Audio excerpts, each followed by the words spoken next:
আমার মনে হচ্ছে 16 ঘন্টায় এই দেশটা একেবারে রোল মডেল হয়ে যাবে। এতদিন যারা রোল মডেল করেছিল, কি মডেল দেখিয়েছেন আপনি? কি মডেল দেখিয়েছেন? এটা একটা জরিপ পেলাম আজকে, এটা শোনালে আপনার মাথা খারাপ হয়ে যাবে। আমি দেয়নি, বিবিসি দিয়েছে জরিপটা। যে রিপোর্টগুলো পূরণ করা হয় প্রতিদিন 3 আয়াত 5 আয়াত 10 আয়াত আপনি যা পড়বেন, শুদ্ধ করে পড়বেন, বুঝবেন এবং এটা লিখে রাখবেন। এই সিস্টেম যদি কেউ 4 মাস 6 মাস 1 বছর পালন করতে পারে, আস্তে আস্তে তার শুদ্ধ হয়ে যাবে। আর এটা হওয়ার জন্য দেশে একটা বিশ্ববিদ্যালয় আছে, তার নাম জামাতে ইসলামী। আমি অন্য কোন জায়গায় এসে সিলেবাসটা পাইনি। এখানে এই বিশ্ববিদ্যালয়ে আপনিও ভর্তি হতে পারেন, এখনো সুযোগ সময় আছে। আপনাকে আমরা জান্নাতে নিয়ে যেতে চাই এই বিশ্ববিদ্যালয়ে ভর্তি হওয়ার মাধ্যমে। আপনার প্রতি ওহী নাজিল করেছি, এই আয়াত নাজিল করা দেখে বোঝা যাচ্ছে এর আগে আল্লাহ বিভিন্ন নবীদের উপরে ওহী দিয়েছিলেন নাকি? ধারাবাহিকতায় বিশ্ব নবীও পেয়েছেন। আল্লাহর নবীকে আল্লাহ যেটা দিলেন কুরআনান আরাবিয়্যা, নবীকে যে আল্লাহ ওহী দিয়েছেন তার নাম আরবি কোরআন। কি কোরআন? এই ভাষাটা যেহেতু আমাদের মাতৃভাষা না, এজন্য আমাদের কাছে একটু কঠিন লাগে, কিন্তু পৃথিবীতে সবচেয়ে সহজ ভাষা আল্লাহ জানিয়েছেন আরবি ভাষা। ওহী যেহেতু কোরআনে কারীম আরবি ভাষায় এসেছে, মুসলমানেরা আমাদেরকে এখন ইমানের দাবি অনুযায়ী আরবি ভাষায় শুদ্ধ করে কোরআন শিখতেই হবে, মাস্ট বি। আমি অনেক পীর সাহেবের মুরিদ, অনেক ইসলামী আন্দোলনের ভাইদেরকেও দেখেছি কোরআনে কারিমের কাছে যে ওরা দুর্বল। শুদ্ধ করে কোরআন পড়া বোঝার যে সিস্টেমগুলো চালু আছে, এটা 100% এখন আমাদের ফলো করা লাগবে। আমি যতটুকু দেখতেছি প্র্যাকটিক্যাল লাইফে, যে রিপোর্টগুলো পূরণ করা হয় প্রতিদিন 3 আয়াত 5 আয়াত 10 আয়াত আপনি যা পড়বেন, শুদ্ধ করে পড়বেন, বুঝবেন এবং এটা লিখে রাখবেন। এই সিস্টেম যদি কেউ 4 মাস 6 মাস 1 বছর পালন করতে পারে, আস্তে আস্তে তার শুদ্ধ হয়ে যাবে। আর এটা হওয়ার জন্য দেশে একটা বিশ্ববিদ্যালয় আছে, তার নাম জামাতে ইসলামী। আমি অন্য কোন জায়গায় এসে সিলেবাসটা পাইনি। আপনি যা যা করেছেন সবগুলো পয়েন্ট আকারে ওখানে লেখা লাগে। আপনার জীবন এমনি পরিশুদ্ধ হয়ে যাবে। নিজেকে যদি পবিত্র করতে চান, পরিশুদ্ধ করতে চান, ফিরে আসেন। আহ্বান জানাচ্ছি, দাওয়াত দিচ্ছি। নয়তো আবার বলবেন যে আল্লাহ আমি দাওয়াত পাইনি। এই জন্য দাওয়াত দিয়ে দিলাম, যদি বিশ্ববিদ্যালয়ে পড়ার ইচ্ছা থাকে, আপনি মূর্খ মানুষ হন, অসুবিধা নেই। বিশ্ববিদ্যালয়ে যদি পড়াশোনা করার মন মানসিকতা থাকে, ইচ্ছা থাকে, বাংলাদেশ জামাতে ইসলামীতে আপনি যোগ দিয়ে পড়া দেখবেন বিশ্ববিদ্যালয়ের মতো। আপনার জীবন ঠিক ওই ধাঁচে গড়ে তুলবে। একটা মানুষ সব দিক থেকে পারদর্শী হয়, অথচ লোকটা দেখেন ডাক্তার। আজকে কুষ্টিয়াতে ভাষণ দেওয়ার সময় তিনি উদাহরণ দিচ্ছিলেন, উনি কিন্তু একটা সার্জন ডাক্তার, অপারেশন করতেন। তার মানে ডাক্তারি লাইনে উনি সর্বোচ্চ। কোরআনে কারিমের লাইনে তো আমি নিজে দেখেছি তার জ্ঞানের বহর এবং শুদ্ধ। হাদিসের লাইনে উনি পাণ্ডিত্য অর্জন করেছে অনেক আমাদের মতো হাজারো আলেমের চাইতেও বেশি। ইংরেজিতে বক্তব্য দিচ্ছে, অনেকে আছে ইংরেজি বক্তব্য দূরের কথা, ইংরেজির নাম শুনলে ভয় পায়। কথা বলছে না কেন? চারিদিক থেকে জ্ঞান অর্জন করার জন্য লোকটাকে যে জায়গা থেকে তুলে নিয়ে এসেছিল আল্লাহ, ওখানে যদি এতদিন থাকতেন বড় নাস্তিক হয়ে যেতেন ইনুর মতো। সেখান থেকে আল্লাহ তুলে এনে কত বড় দায়িত্ব দিয়েছে তার মাথার উপরে। এই জন্য এই বিশ্ববিদ্যালয়ে আপনিও ভর্তি হতে পারেন, এখনো সুযোগ সময় আছে। আপনাকে আমরা জান্নাতে নিয়ে যেতে চাই এই বিশ্ববিদ্যালয়ে ভর্তি হওয়ার মাধ্যমে। সাফ কথা বলছি, জীবনে গুনাহগার যদি হয়ে থাকেন, গুনাহ অল্প স্বল্প যাই থাক, যদি একামতের দিন কায়েম করা লাগবে দিন, এই আন্দোলনের সাথে একনিষ্ঠভাবে ইখলাসের সাথে লেগে থাকতে পারেন, আমি কোরআন হাতে নিয়ে গ্যারান্টি দিতে পারি আল্লাহ আপনাকে জাহান্নামে দেবে না। সূরা সফের আয়াত। আবার বলছি, ইসলামী আন্দোলন যদি দুনিয়ায় করেন, একামতের দিন কায়েম করার জন্য ইখলাসের সাথে অ্যাক্টিভিটিস নিয়ে যদি ময়দানে থাকেন, কায়েম হলে ভালো, না হলেও আপনার অসুবিধা নেই।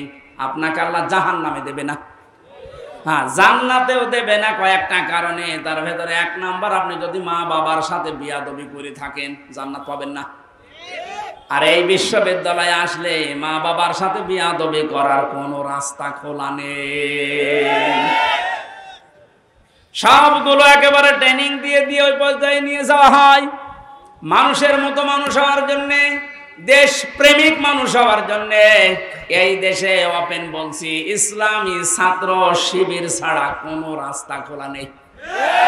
আপনি যদি চ্যালেঞ্জ দিতে চান, নিয়ে আসেন অন্য সংগঠনগুলো, আমি একটা শিবিরের ছেলেকে নিয়ে যাব, তামাম দুনিয়া সব নিয়ে আসেন। 100 ভাগ না হলে আমি 99 ভাগ গ্যারান্টি দিতে পারি। ওদের চরিত্র যদি 100 ভাগের 10 ভাগ ঠিক হয়, এর চরিত্র 100 ভাগের 70 ভাগ ঠিক থাকবে। আল্লাহ রাব্বুল আলামিন কোরআনে কারীমকে যেহেতু ওহী হিসাবে আরবি ভাষায় দিয়েছেন, এখানে শুনলাম একটা মাদ্রাসা আছে। আমি যে বাড়িতে ছিলাম তিনি বলছিলেন আপনাদের একটা সুযোগ আছে আল্লাহর এই ওহীকে শিক্ষা করার জন্য, এরকম মাদ্রাসায় আপনি ভর্তি হয়ে যান যে বয়সে থাকেন। কোরআন শুদ্ধ করা ছাড়া, কোরআন পড়া ছাড়া আল্লাহর নিকটবর্তী হওয়া যাবে না। ইমাম মালিক বলেছিলেন, মাবুদ তোমার প্রিয় হওয়া যায় কিভাবে? 100 বার তিনি আল্লাহকে স্বপ্ন দেখে একই কথা বলেছিলেন যে তোমার প্রিয় হওয়া যায় কি করে? আল্লাহ পাক বলেন, ইমাম মালিক কোরআন পড়ো, কোরআন পড়ো। উনি বারবার প্রশ্ন করতেন, আল্লাহ বুঝে পড়বো না বুঝে পড়বো? আল্লাহ পাক বারবার জবাব দিয়েছেন, বুঝে পড়ো না বুঝে পড়ো, শুদ্ধ করে পড়ো, তার তিলের সাথে পড়ো, আমি আল্লাহর প্রিয় পাত্র হয়ে যাবে। এজন্য আমরা যেহেতু মালিকের প্রিয় হতে চাই, এজন্য আমাদের শুদ্ধ করে মাস্ট বিয়েটা পড়া শেখাই লাগবে। আল্লাহ রাব্বুল আলামিনের পরে বলেন, লিতুনযিরা উম্মাল কুরা ওয়া মান হাওলাহা। হে নবী, এই কোরআন দিয়ে আপনি মক্কার এবং মক্কার আশেপাশে যা আছে, এই আশপাশ বলতে তামাম দুনিয়া বুঝিয়েছেন আল্লাহ।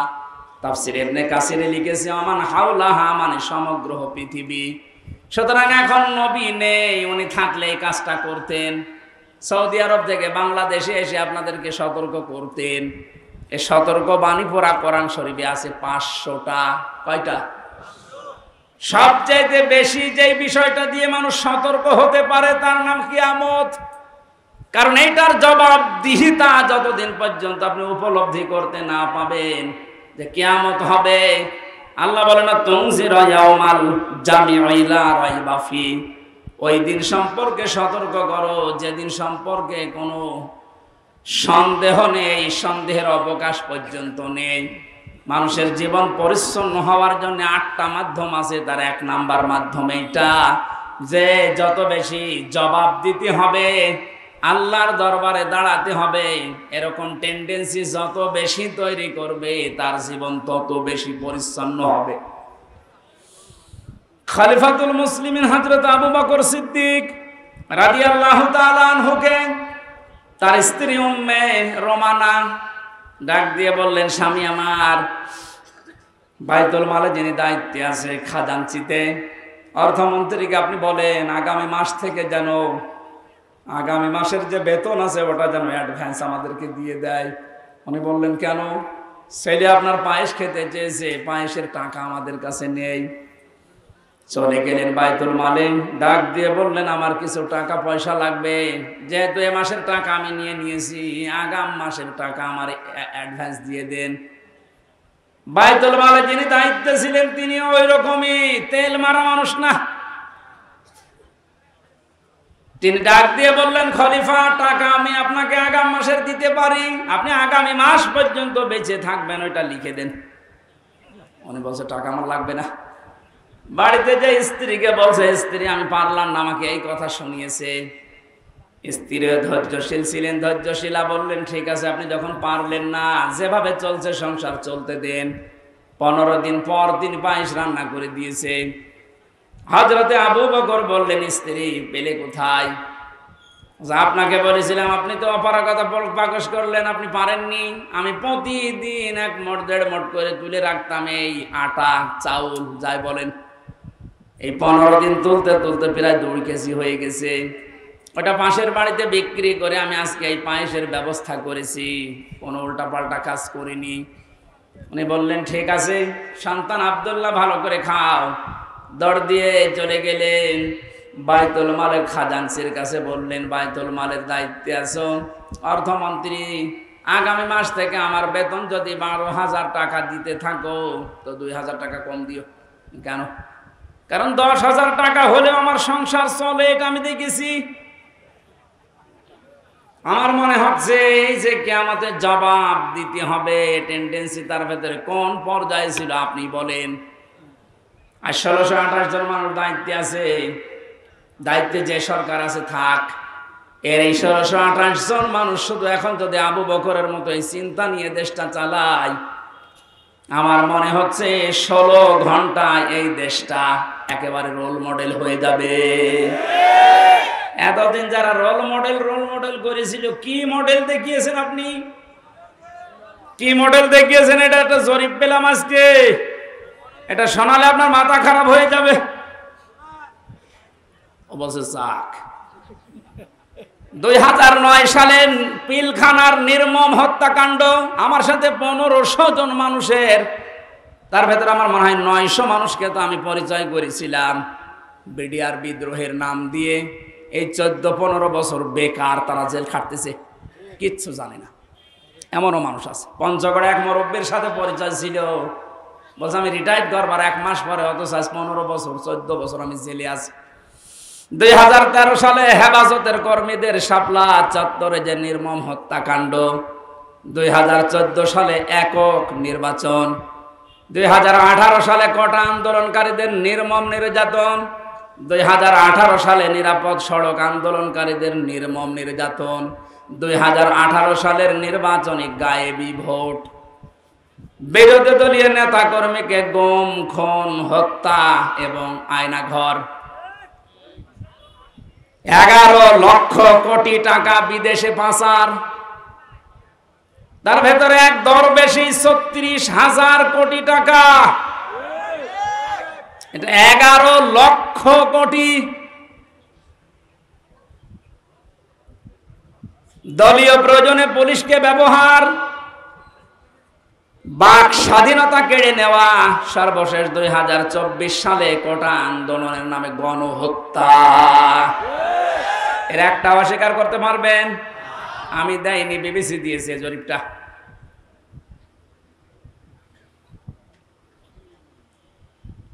এই জন্যই তো বলছি 1628 জন মানুষ যদি এই বাংলাদেশে এখন হযরতে আবু বকরের এই মন নিয়ে দেশটা চালাতে পারে, আন্দাজে উল্টা পাল্টা টার্গেট দেওয়া লাগবে না। কি রোল মডেল বানিয়েছিলেন, এই যে জরিপ এখন সামনে আসতেছে। কত বড় দুর্নীতিগ্রস্ত একটা রাষ্ট্র হয়ে গেলে বাইতুল মোকাররমের ইমাম পর্যন্ত পালিয়ে যায়। একটা বড় মসজিদের খতিব, সে লোকটা পালিয়ে গেল, তার মানে কোন জায়গাটা বাকি আছে আপনি বলেন? কোন জায়গা বাকি নেই।